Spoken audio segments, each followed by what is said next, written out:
చూపించింది మాకు కొద్దిగా మాకు సాయం చేయండి అన్నట్టు వాళ్ళు కూడా అడిగారు.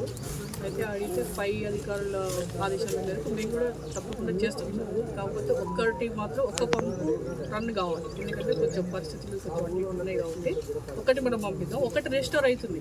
ఇట్లా ఒక 1 వీక్ ఉన్నా కూడా మీకు సఫిషియెంట్ 15-16 ఫీట్లకి లెవెల్ వచ్చేస్తుంది.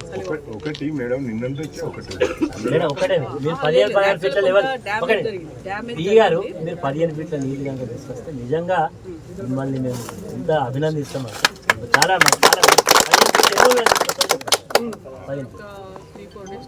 3-4 డేస్లలో మీరు కనుక 15 ఫీట్లు తీసుకురాకపోతే ఇప్పుడు అందరు పోలీస్ అధికారులు ఉన్నారు, ఇక్కడ మీడియా మిత్రులు అందరూ ముందు చెప్తారు.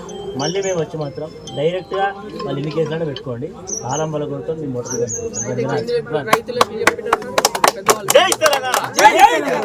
ఏంటంటే మాకు ఏదైతే బీంగన్పూర్ నుంచి ఇక్కడికి వచ్చే లైన్ ఉంది కదా, ఇందులో ఉన్న ఎయిర్ వాల్ స్టెప్ సైడ్ కొంత సిస్టమ్ ఉంది. ఆ సిస్టంలో కొంత ఎక్కడ లీకేజ్ జరిగినా ఇక్కడ ఏమన్నా రైతులు కానీ నీళ్ళ కోసం ఏమన్నా చేస్తే ఆ 7 క్యూమెక్స్ అంటే 21 MCF ఇక్కడికి మనకి రావు. ఆ లైన్ కానీ కరెక్ట్గా మనం జాగ్రత్తగా కాపాడుకుంటే 21 ఖచ్చితంగా ఇక్కడ రెస్టోర్ అయితే మీకు ఖచ్చితంగా 4-5 డేస్లో మీకు ట్యాంక్ ఖచ్చితంగా మీరు అధికారులు సిస్టమ్లో మా అందరికి కావాల్సిన రైతులకు నీళ్ళు కావాలి, పంట పొలాలు మా యొక్క డిమాండ్ అంతే. మీరు ఏ సిస్టంలో నడుపుతారు, ఏం చేస్తారు అనేది మొత్తం డెడ్ లెవెల్కి వచ్చింది కాబట్టి రైతులలో ఆందోళన పడుతున్నారు. కాబట్టి మీ ENC గారు వచ్చి మొత్తం నీళ్ళు ఇవ్వాల్సిన అవసరం లేదని చెప్పి ఉన్న మోటార్లు తీసేయాలని చెప్పి ఇక్కడ రైతులు కాదనే పద్ధతిలో మాట్లాడాలని చెప్పి నిన్న రెవెన్యూ అధికారులు కూడా వచ్చి వాళ్ళు వచ్చి మొత్తం మోటార్లు తీస్తూ ఉన్నప్పుడే మాకు ఇంత ఆందోళనతో రైతులందరూ పరిస్థితి. దయచేసి మేము ఒకటే చెప్తున్నామమ్మా, మా రైతులు కూడా రైతులే, మేము కూడా పండించేది వడ్లే, మేము పండించిన వడ్లే మీరు తింటారు, ప్రజలు తింటారు, అందరూ తింటారు. కాబట్టి ఇక్కడ రైతులకు ఒక న్యాయం, పక్క రైతులకు ఒక న్యాయం అంటే మేము ఒప్పుకో. మొదలు కింది రైతులో పంట పండినా కానీ మీద రైతులో నీళ్ళు పోవాలి. ఇది ఫస్ట్ డిమాండ్. ఇది ఇవ్వకపోతే ఏ కేసులు పెడతారో ఏం చేసుకుంటారో వాళ్ళకి ఇష్టం. మేము తప్పకుండా 4-5 రోజుల తర్వాత అవసరమైతే మళ్ళొకసారి వస్తాం. మీరు ఎవరు ఎంతమంది ఉన్నా ఖచ్చితంగా డోర్ వలగొడతాం, మోటార్లు బంద్ చేస్తాం పక్కా. మీరు ఒక నెల రోజుల పాటు పంపింగ్ చేయలేదు, జనవరి నెలలో మొత్తం పంపింగ్ ఆగిపోయింది, దానివల్ల ఈ సమస్య వచ్చింది. మరి ఎవరు దానికి బాధ్యులు ఎవరండి? 1 మంత్ ఎట్లా అవుతుందండి పంపింగ్? 1 మంత్ పీక్ సీజన్లో మరి ఇవ్వాల్సింది 4 సంవత్సరాల క్రితం గవర్నమెంట్.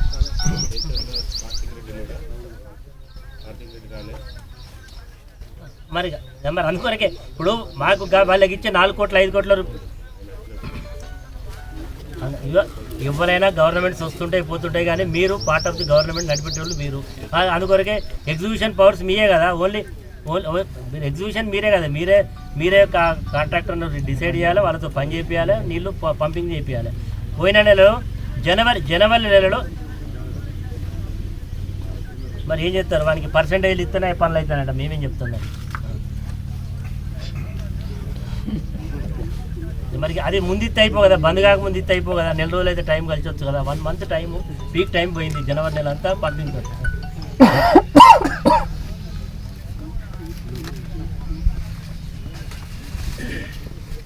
మీరు అన్న లెవెల్ ఉందా లేదా సార్ చెక్ చేయొచ్చు.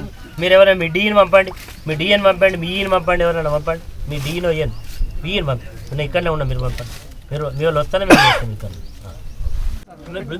మీరు అధికారులు సిస్టంలో మెయింటైన్ చేయాలి. మా అందరికి కావాల్సినది రైతులకు నీళ్ళు కావాలి, పంట పొలాలు ఎండిపోయింది. మా యొక్క డిమాండ్ అంతే. మీరు ఏ సిస్టంలో నడుపుతారు, ఏం చేస్తారు అనేది మొత్తం డెడ్ లెవెల్కి వచ్చింది కాబట్టి రైతులలో ఆందోళన పడుతున్నారు. కాబట్టి మీ ENC గారు వచ్చి మొత్తం నీళ్ళు ఇవ్వాల్సిన అవసరం లేదని చెప్పి ఉన్న మోటార్లు తీసేయాలని చెప్పి ఇక్కడ రైతులు కాదనే పద్ధతిలో మాట్లాడిందని చెప్పి నిన్న రెవెన్యూ అధికారులు కూడా వచ్చి వాళ్ళు వచ్చి మొత్తం మోటార్లు వీక్తా ఉన్నప్పుడే మాకు ఇంత ఆందోళనతో రైతులందరూ ఈ పరిస్థితి. దయచేసి మేము ఒకటే చెప్తున్నామమ్మా, మా రైతులు కూడా రైతులే, మేము కూడా పండించేది వడ్లే, మేము పండించిన వడ్లే మీరు తింటారు, ప్రజలు తింటారు, అందరూ తింటారు.